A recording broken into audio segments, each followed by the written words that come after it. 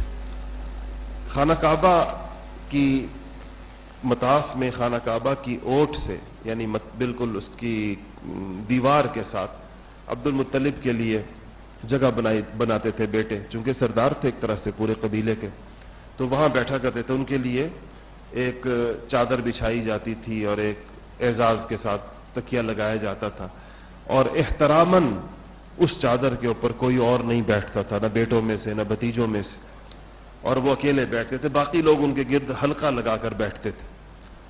تو آپ صلی اللہ علیہ وسلم چھوٹے تھے، 6-7 سال آپ کی عمر، زیادہ زیادہ 8 سال، کیونکہ آپ کی عمر 8 سال ہوئی تو عبد المطلب کا بھی انتقال ہو گیا. تو وہ چلتے ہوئے جب آتے تھے تو سیدھا دادے کے ساتھ اس چادر کے اوپر جا کر بیٹھتے تھے. تو بعض اوقات جو چاروں طرف چچا بیٹھے ہوتے تھے یا چچا زاد بھائی بیٹھے ہوتے تھے، بڑے جو عمر میں بڑے تھے یا اور لوگ، تو وہ کچھ بچے کو جس طرح اتارا جاتا ہے، کیونکہ کوئی اور بچہ تو نہیں جاتا تھا، تو یہ عبد المطلب منع کیا کرتے تھے، کہتے تھے کہ اس کو کچھ نہ کر، اس کو میرے ساتھ بیٹھنے دیا کرو. اور بڑا انہوں نے آپ کا خیال رکھا. 2 سال آپ حضرت عبد المطلب کی گود میں رہے. 6 سال کی عمر میں والدہ کا انتقال ہوا، اور 2 سال آپ حضرت عبد المطلب کی گود میں رہے، اور جب 8 سال ان کی عمر ہوئی تو حضرت عبد المطلب کا بھی انتقال ہو گیا.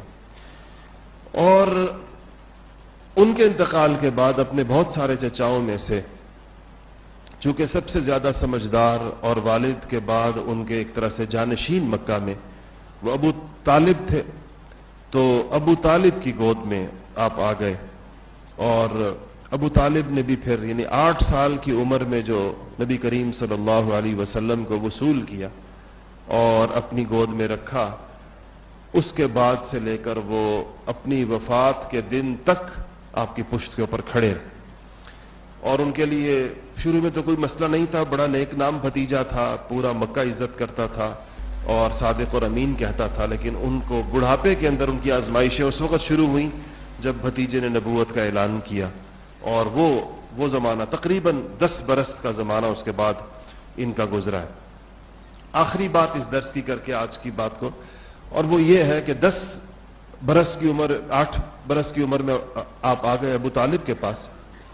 اور ابو طالب کے اپنے 4 بیٹے تھے، جن میں سب سے بڑے طالب تھے، یہ جن کے نام سے یہ ان کی کنیت ہے. اور یہ تو مسلمان نہیں ہو سکے، ان کا کوئی زیادہ تاریخ میں ذکر بھی نہیں آتا طالب کا کہ کون تھے، کیا عمر رہی ان کی، کیا ہوا، ان کے اسلام کا بھی ذکر نہیں آتا. لیکن باقی 3 بیٹے تاریخ اسلام کی نامور ترین شخصیات ہیں، حضرت سیدنا جعفر طیار اور حضرت عقیل اور حضرت علی مرتضی شیر خدا. یہ 3 بیٹے حضرت ابو طالب کے اپنے تھے، 4تھا طالب بھی تھے. 12 برس کے لگ بھگ آپ کی عمر ہوگی نبی کریم صلی اللہ علیہ وسلم کی، جس میں اب اس عمر کے بچے کو اپنے ساتھ جو عربوں کی عادت تھی اب کاموں کا، تعلیم کا یہ طور تو نہیں تھا جو ہمارے یہاں ہے، تو کاموں کا سکھانا. اور اس سے پہلے آپ بکریاں چرا چکے تھے مکہ مکرمہ میں. آپ نے ایک دفعہ کہا کہ اللہ کا کوئی نبی ایسا نہیں گزرا، صحابہ سے کہا کہ اللہ کا کوئی نبی ایسا نہیں گزرا جس نے بکریاں نہ چرائی ہوں. تو صحابہ نے پوچھا کہ یا رسول اللہ آپ نے بھی چرائیں؟ آپ نے کہا ہاں میں نے بھی چرائیں بکریاں. تو آپ نے بکریاں چرائیں، یہ جو بچوں کو کی ٹریننگ ہوتی تھی یہ اس کا حصہ ہوتا تھا. اس کے بعد دوسری چیز جو تھی وہ تجارت تھی. تو جا رہے تھے ابو طالب شام، اپنی جو میں نے آپ کو پہلے بتایا کہ سال میں 2 اسفار یہ کرتے تھے، ایک یمن کا اور ایک شام کا، جس کو قرآن نے رحلۃ الشتاء والصیف کہا ہے، گرمی اور سردی کا سفر. تو ان کو بھی ساتھ لے گئے، نبی کریم صلی اللہ علیہ وسلم کو بھی. جب آپ روانہ ہوئے تو ایک شہر آتا ہے شام سے پہلے، اس کا نام بصرہ ہے. یہ بصرہ نہیں ہے جو عراق کا بصرہ ہے.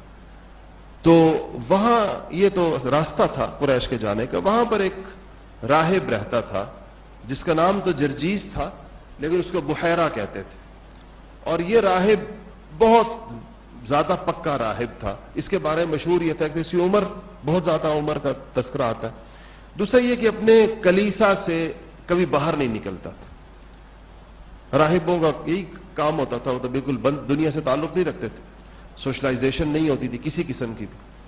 تو یہ اسی کے جرگے جو گرجا تھا، اس گرجے کے پاس کوئی پڑاؤ کی جگہ تھی جہاں یہ قافلے رکا کرتے تھے. ان کو پتا تھا کہ یہ ایک گرجا ہے اور اس میں ایک راہب رہتا ہے لیکن وہ باہر نہیں آتا. اور ظاہر ہے کہ مشرکین مکہ تو کوئی عیسائی تو تھے نہیں کہ اندر جاتے، تو وہ بس اتنی معلومات ان کو تھی. تو یہ جب گئے، ابو طالب لے کر گئے اور اسی جگہ پر آپ پہنچے، اس پڑاؤ کے اوپر جہاں سامنے بحیرہ کا معبد تھا. تو ایک عجیب واقعہ قریش نے پہلی دفعہ دیکھا کہ جرجیس یا بحیرہ باہر نکل آیا اور اس نے کسی کو تلاش کرتے سیدھا حضور اکرم صلی اللہ علیہ وسلم کے پاس آ گیا. اور اس نے آ کر قافلے والوں سے پوچھا کہ اس بچے کا ولی کون؟ لوگ کہتے ہیں کہ اس نے یہ نہیں پوچھا کہ بچے کا باپ کون ہے، ولی کون ہے اس نے کہا. اور باپ اس نے نہیں پوچھا کہ کتابوں میں لکھا تھا کہ بچہ یتیم ہوگا، پچھلی کتابوں میں. ایک اور قصہ بعض حضرات نے سیرت کی کتابوں میں لکھا ہے لیکن چونکہ اس کے استناد کے اوپر بھی محدثین و کلام ہے تو میں نے آپ کو بیان نہیں کیا. وہ کہتے ہیں کہ حلیمہ سعدیہ کے ہاں ایک یہودی نے آپ کو پہچان لیا آپ کی علامات سے، اور اس نے حلیمہ سے کہا کہ یہ کس کا بچہ ہے؟ تو حلیمہ نے کہا کہ ڈر گئی اس کے تیور دیکھ کر. انہوں نے کہا کہ یہ میرا بچہ ہے اور اپنے شوہر کی طرف اشارہ کیا کہ یہ اس کے باپ ہیں. تو اس کو ایسے مشکوک سے انداز کے اندر وہ چلا گیا اور کہنے لگا کہ اگر یہ یتیم ہوتا تو یہ نبی آخر الزمان تھا، اور لیکن چونکہ یہ ماں باپ موجود ہے تو یہ نبی نے، اگر اس کے ماں باپ نہ ہوتے تو یہ نبی آخری نبی یہ بچہ تھا. اور وہ روایت میں بھی آتا ہے کہ قتل کا ارادہ تھا ان کے یہودیوں کے، چونکہ وہ اس پر تھے، لیکن اس وجہ سے اس کو دھوکہ ہو گیا کہ بچے کے تو ماں باپ ہے تو مجھے کوئی غلط فہمی ہو گئی. تو یہ اس نے کہا کہ ولی کون ہے؟ تو لوگوں نے ابو طالب کو کا بتایا کہ یہ اس کے چچا ہے. تو اس نے کہا کہ یہ بچہ بڑے مرتبے کا بچہ ہے. ابو طالب سے کہنے لگا. تو انہوں نے کہا کہ آپ نے کیسے پہچانا، آپ کو کیسے پتا چلا؟ تو کہا جب تم لوگ اس اونچائی سے نیچے اتر رہے تھے پہاڑ سے اس طرف آتے ہوئے تو یہ کہیں اپنے گرجے کی کھڑکی کے اندر بیٹھا ہوا تھا. تو کہتا ہے میں نے دیکھا کہ تمام پتھر، شجر و حجر سارے اس بچے کو سجدہ کر رہے.